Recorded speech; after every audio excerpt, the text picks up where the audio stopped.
So I did one the other day. I figure I'd do another one today. Basically, my catchphrases. I like to say they help explain my chain of thought across to the customer. It helps to bring them up to par with what I'm trying to get from them when it comes to questions. Typically, when you call a shop, like my shop or somebody's shop, and you say, hey, I want to get a motor, I will ask questions, kind of spin it back onto the customer. What are you putting this in? What type of vehicle? What's the intended use? What would you like to see for power? Do you have something to compare it to, the power you're going after? Things like that. I also will use examples of when somebody says, well, I want a turbo motor. I'll say, okay, well, if you're going to do turbo, don't forget about cooling the engine, transmission, clutch maybe, different types of axles possibly, heck, maybe brakes. And I use the example of a high-rise building. And what I mean by that is, let's bring the hand into play. High-rise building meaning, let's just say the lower levels is stock 1600. Then you get up a couple stories up and you're into 1776s.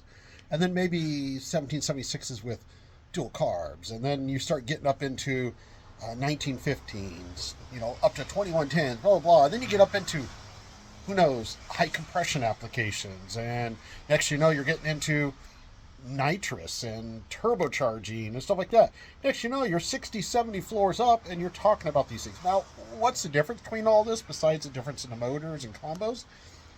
It's on that floor. Let's just say, for an example, a 2110 turbo. There you go, common motor. 2110 turbo, well, you might need special oil cooling for that size motor and that much power it's going to make. You might need a different clutch for that. Those type of things. On this floor of combo, let's just say, it requires certain things. Now, there's a lot of people that have spent a lot of time down at the lower floors, meaning they have knowledge, they have experience in doing 1600, 1776. They might not build anything bigger and might not come up this high in the high-rise building. They might not have the knowledge that's up here. That's fine, nothing wrong with that. But some of those people will talk to you as if they have been up there when they haven't. When you're up here, everything below you is a little bit more simpler. It all seems to make sense very easily. When it's the other way around, it's a little confusing. It doesn't quite make sense because you just haven't been up there. It's kind of like describing something that you can't see. If you're describing something to someone and they can't see it, it's very difficult for their mind to even fathom it. So you better do a good job at explaining it. So when you're on a different high-rise, I probably got sidetracked there. Here's a little fun fact. You know, vitamin water and 50 Cent, yes, the rapper 50 Cent, a little bit of a tie-in. He was a part owner in vitamin water. I'm only drinking it right now. This is not an endorsement, but it's just kind of funny. I learned about that, and there you go. He sold his part of the company, or they sold the company, and he got over $100 million in shares. Score. But back to the high-rise building. So the high-rise building, the idea there, my analogy is that when you're on this floor, whatever it is, there's other things that pertain to that.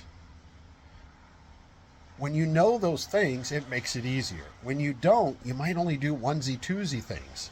Now, you'll have a lot of people that might be going up, but they're not familiar with all these floors. And because that, it becomes obvious. You can tell when you're talking to the person that if they don't have experience with it, nothing wrong with that. Just maybe that's just not their, let's just say, expertise or their level of experience with it. It's not a negative thing. Because of you as the customer, you start to learn this stuff also. You start to learn what is necessary, what is not necessary, what might be required. Let's just say, for an example, turbo application. Well, you might want to go to a different set of ring package. You might want to go to a different barrel, the thick wall 92, something like that. Different cam combos, things like that, different cylinder heads, different type of valve job on the exhaust side of the valve for a turbo that's going to be on the street versus one that's naturally aspirated, little things like that. Because of those type of things, that's what's on that floor or that level. So let's just say 20th floor and above is turbo stuff. Well, there's different knowledge of stuff up there.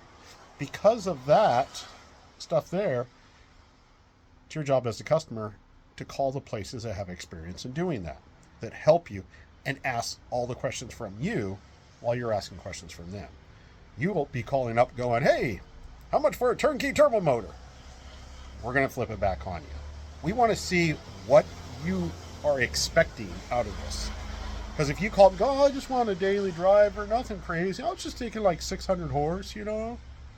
Okay, we're going to have some questions for you. But if you're like, hey, I want to put a turbo on my bone stock 1600 that has never been built for turbo, we're going to have some questions for you. You're going to have problems, unfortunately. There's a reality to that. All right. I hope the high-rise building analogy helps. I use it. I don't know if this is the best explanation of it, but I will ask questions from customers to find out what they're doing and then explain, hey, when you're up here, it has requirements. So just don't forget. Don't just think you're going to build a turbo motor. I don't know why I keep going back to turbos, but let's just say you're not going to build just a turbo motor, and don't forget about transmission. What clutch are you going to use to hold this? You're going to daily drive on a stage 3 Kennedy? Good luck. All right. Everybody have fun.